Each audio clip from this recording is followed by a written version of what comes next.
Hello, everyone. Oh, I think I'm muted. Okay. I think I need to change this. Perfect. Hello, everyone. Welcome to another session of Wellness Wednesday. I'm your host, Dr. Manjiri Nadkarni. For those who are new to me or who haven't met me before, I'm an Ayurvedic MD. I'm also a registered holistic nutritionist, and my mission is to help you get healthy with real foods and looking at different foods from the ancient Ayurvedic perspective. So that's what we are going to do for this session as well. And we are going to talk about 10 different foods that are going to help you battle gut inflammation without the need of any supplements. We are going to cover quite a few foods that will support you get rid of bloating, diarrhea, constipation, acid reflux, which are the typical signs of gut inflammation. So that's what we are going to talk about. If you have any questions, you can post your questions below, and I'll be more than happy to answer your questions. Number one, I always start with ghee or clarified butter. So, for those who know Ayurveda or who are studying Ayurveda, you know how important butter, a clarified butter or ghee is to your digestive health. Ghee is one of the fats that's going to help ignite your digestive fire. It will stimulate the secretion of bile, it will support the secretion of digestive enzymes while protecting your gut lining, while relieving inflammation. So, this is one of the reasons why we say, it helps support the Agni, but it's going to balance the Pitta. It's going to support the kind of kapha dosh that's in your gut lining called Kleda kapha. And if you are somebody who is prone to ulcerative conditions or have any kind of acid reflux, dealing with any gastric ulcer, duodenal ulcer, even ulcerative conditions of the larger intestine, ulcerative colitis, etc., clarified butter is going to be one of the best things to incorporate in your diet. Ghee also contains butyric acid, which nourishes the intestinal lining, and it will help reduce the inflammation in your entire gut or entire GIT. So, if you are somebody who's incorporating ghee in your diet on a daily basis, please comment below and let me know. Because ghee is super important, right? I know we're talking about gut inflammation, but whether we look at your health of your eyes or health of your brain, or whether we are talking about health of your joints and bones, ghee is one food that is absolutely amazing to have in your diet on a regular basis. And any of the vegan alternatives of ghee are not going to work like ghee, right? So, just like there is a vegan butter, it's not the same as butter. Similarly, the vegan alternatives to ghee are not going to work like ghee. So, if you want to turn vegan for health reasons, become a vegan, please include ghee in your diet. And that is really going to support your gut lining, that is going to support your digestive health. Second is my absolute favorite spice. So, the spice that I absolutely love and that is super important for gut inflammation is ginger. Ginger in Ayurveda is known as the universal medicine. It's called Vishwa Bheshaj. And ginger is one spice that is going to help with digestive inflammation. It actually works similar to digestive enzymes. And what it's going to do is, it will stimulate the secretion of your digestive enzymes as well as your acid. So, for those who are taking some kind of digestive enzymes, to support your digestion, they do help, but you may have to keep taking it for lifetime unless you make your body stimulate the enzymes. And the best thing to make your body create more of these digestive enzymes, stimulate the secretion of digestive enzymes, normalize the acid production in your body, ginger is the best food. Fresh ginger is more pungent than dry ginger. In Ayurveda, we also talk about ama, right? So, ama is digestive toxicity created by poor digestion. Ginger is the best tonic for it, whether you go for dry ginger in the form of tea or adding it to your meals, or you go for fresh ginger. It's going to be amazing for digestion. Fresh ginger is slightly pungent and a little bit, cleansing in nature. Dried ginger has madhur vipak and it's a little bit building in nature. So it's nourishing. It can also nourish your different tissues while cleaning the ama out of different tissues. So, ginger should be your top priority when it comes to food if you are battling with gut inflammation. My third one is turmeric. So, turmeric, called Haridra Haldi in Ayurveda, is pretty popular. Turmeric is a very powerful anti inflammatory spice and it's used in Ayurvedic cooking. And if you are looking at supporting your gut health, you should be having the turmeric in its whole form rather than using turmeric in the form of curcumin, which is an active principle of turmeric. So, whole turmeric has different curcuminoids, of which curcumin is one. So, these are active principles that are going to support your digestive health. The only challenge with having curcumin, especially in higher dose, is that it is not going to be beneficial for you in the long term, right? Curcumin, especially if you have any ulcerations or if you have a higher acid buildup in the system, it will trigger your body to create more acid and it will be an irritant for you. So rather than curcumin, choose whole turmeric. You can also mix it with ghee or use it in cooking. You can add turmeric, either the fresh root or the dried powder. Dried powder, you may need just about half a teaspoon in a recipe, but always add it to some kind of a fatty base like an oil or ghee when tempering it. And that's going to help you relieve your digestive inflammation. So that's my number three is turmeric. Number four is another spice that I absolutely love, and that's called Asafetida. So, Asafetida is the specific spice for those who are extremely bloated, right? So whenever you go for beans or lentils and you are extremely bloated, you're super gassy, if all foods are bloating you, asafoetida is this magic anti-bloat spice that's going to boost your digestive secretions and that's going to really support your gut from reducing the inflammation. So adding asafoetida in your food, again the same way, while you're cooking your food, you can add a little bit, a few dashes of asafoetida. You need about a pinch or 2 pinches. You don't need a lot of the spice. So you can use this asafoetida in small quantities in your diet, especially add it to ghee or add it to oil, warm oil. And this is the process we call tempering. So we will take some warm oil or we'll heat up the ghee and then we'll put some cumin, asafoetida, different spices to support digestive health in Ayurveda. And this is also a part of the traditional Indian cooking. If you look into the East Indian food, we do a lot of tempering to support our digestive health. I'm going to take a quick question. So Maria says that is fresh turmeric more sharp? For sure. Fresh is sharper, it's more pungent. So dried becomes a little bit less pungent.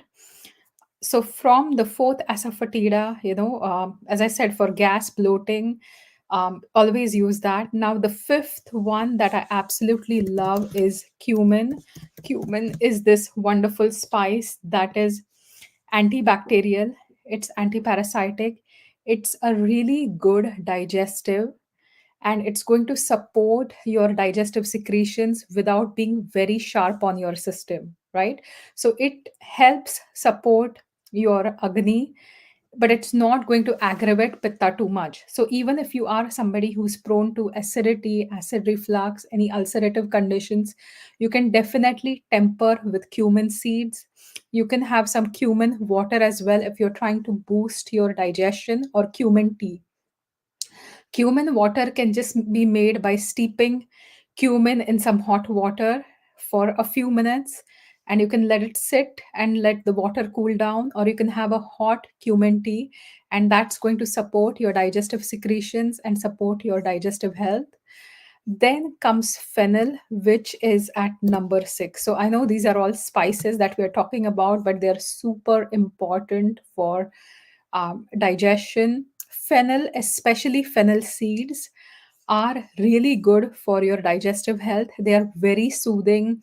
If you are somebody who's gassy, if you are somebody who is bloated all the time, and if you have a lot more acid built up in the system, you want to alkalize your system, fennel seeds are going to be fantastic. And not just for adults, even for children, fennel tea is something that you can have on a regular basis, and that's going to reduce your gut inflammation.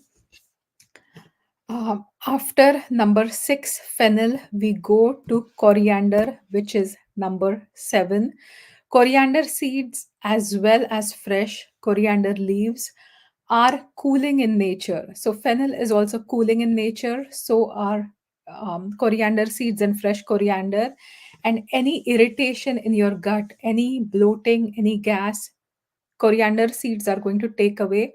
One fact that most people are not aware of is that coriander seeds are also really good to soothe an irritated urinary tract.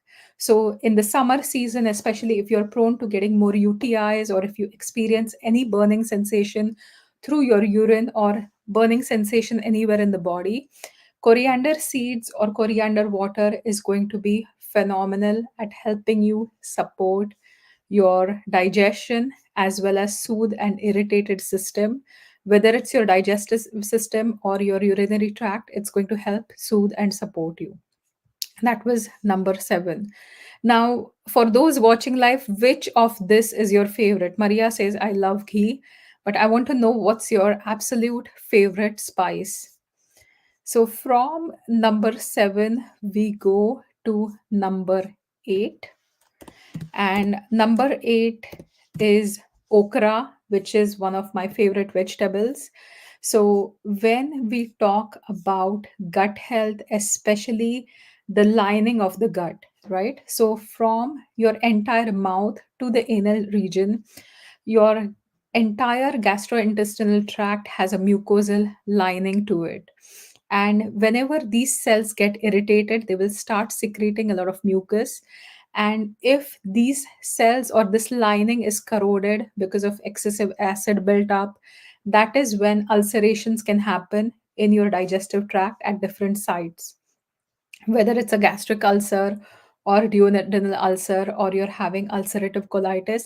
These are conditions where your gastric mucosa layer has corroded, and that is why your mucin lining has corroded and your mucosa is damaged because of this excessive acid and enzyme action. So one simple way to counteract it is include okra in your daily diet. Okra is called lady's finger, so it's kind of a weird name, but it's like a very slender vegetable. That's why it's called lady's finger. And okra is extremely good at protecting your gut lining naturally. So it has high dietary fiber, both soluble and insoluble, which will add bulk to the stools. It will help you with bowel movements, prevent constipation. It will also feed the good bacteria found in your gut, because these are the bacteria that are creating butyrate, which is nourishing to the gut lining. So it serves as a fantastic prebiotic. At the same time, as I said, that okra is really good for building your gut lining. It is a very slimy vegetable. So when it is slimy, it's going to have that mucilage, which is like a gel like substance that is going to soothe and coat the digestive tract. So Maria is asking, what are the qualities of okra? Is it kapha increasing? It will increase kapha, especially kledak kapha in your digestive tract. It's not something that is going to be very congestive to your srotas. It's a pretty easy to digest food. It's not going to be super heavy, and it's not going to congest you like most kapha aggravating foods, so it will support healthy kapha, but it's not going to aggravate kapha severely. That's the beauty about okra. And it also is rich in vitamins A and C. It has antioxidants as well. So if you are struggling with digestive health, if you are constipated, if you have a lot of acid reflux or stomach pain, cramping in the abdomen, burning sensations in the abdomen, making okra your favorite vegetable or a staple in your diet is really going to support you get rid of digestive inflammation or gut inflammation. So Maria says I use cumin on almost every meal. So this is a winner and have been indulging in CCFT lately. That's perfect. So CCFT is a popular remedy in Ayurveda. It's a blend of coriander, cumin, and fennel. And these three seeds, when steeped together, makes the CCFT. It's literally named CCF because of coriander, cumin, fennel. So you're taking the seeds, you're steeping, making it into a tea. You can drink it 2 to 3 times a day. Fantastic to relieve bloating.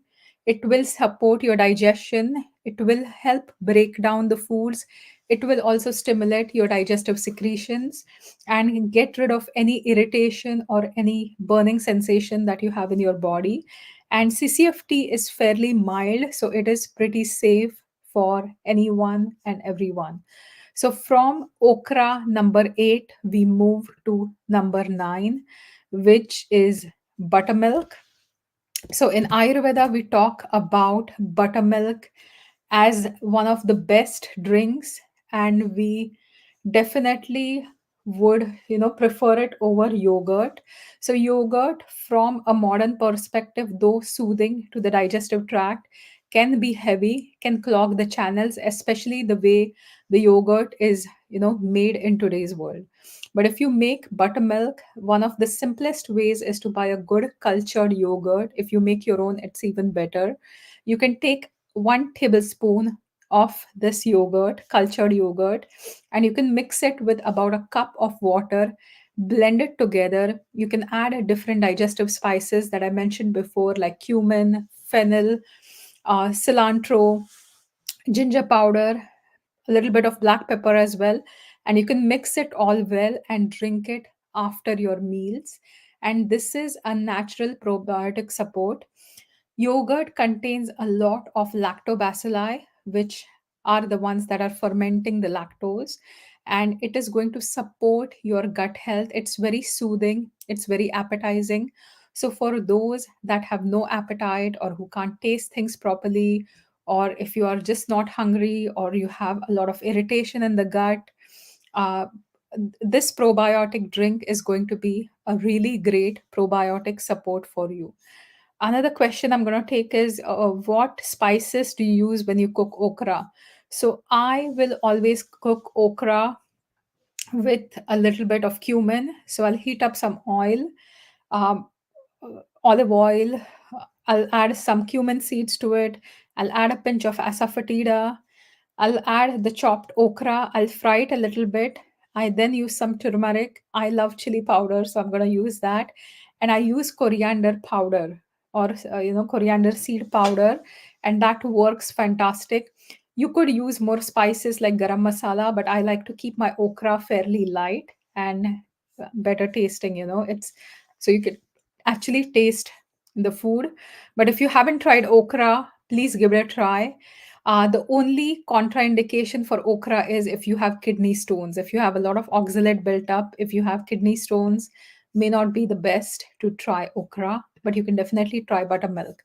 Another amazing recipe is if you make your own buttermilk, you can even fry some okra and you can add it to your buttermilk, and that just takes the buttermilk to a different level. Um, in traditional Indian cooking, there are some buttermilk recipes as well, where you actually make curry out of buttermilk. But if you cook the buttermilk, you may lose the probiotic qualities.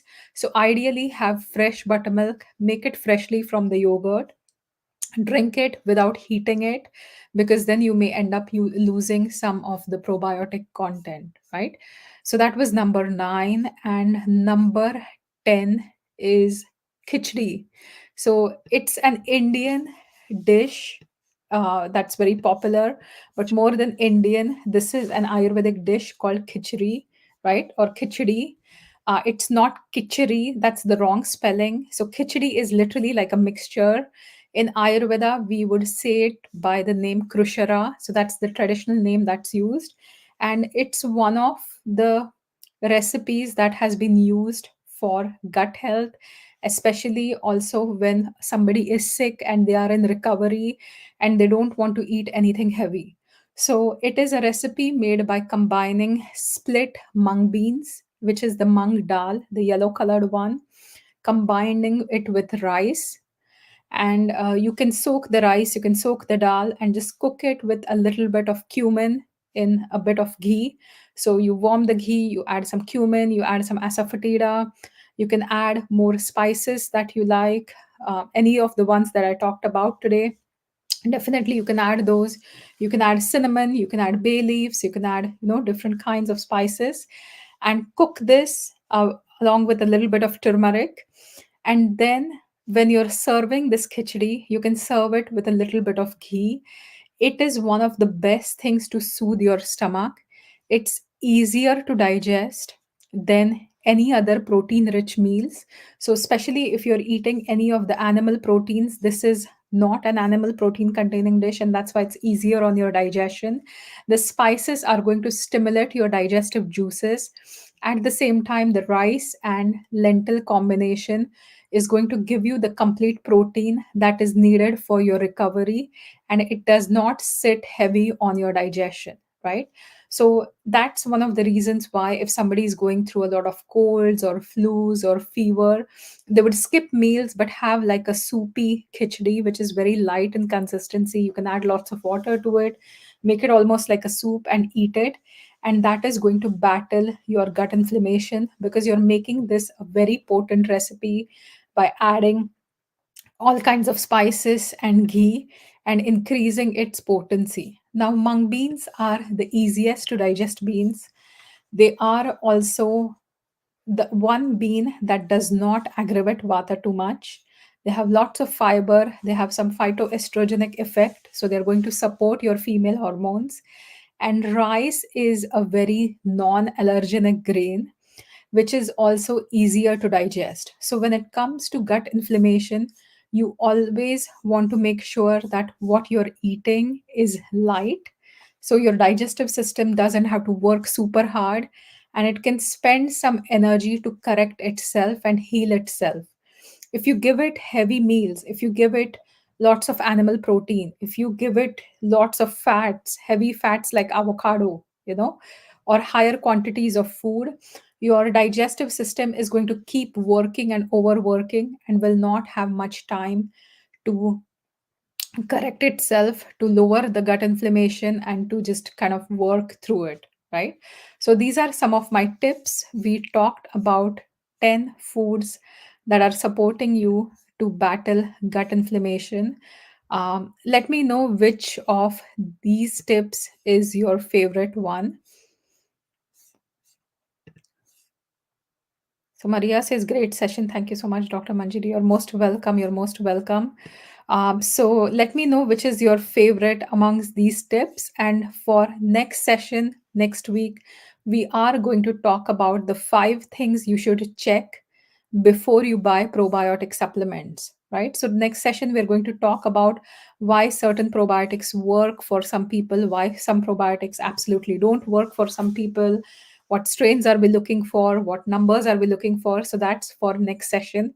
If you enjoyed this video, please like my Facebook page. Please share this video with your friends if they are dealing with any gut inflammation, or please share it on your page so I can reach a wider audience. And you can also privately send this video to your friends. You can just share it and send it to them via Messenger. If you don't want to tag them here, that's completely perfect with me. But please help me share this information so your friends can help heal their gut as well. If you're more interested in working one on one with me, you can message me directly, or you can call 226-886-1982 or to set up your appointment. Thanks and have a wonderful evening. I will see you next week for a topic on probiotics to teach you how to select those probiotics. Thanks for watching. Bye for now. Thanks, Leanne.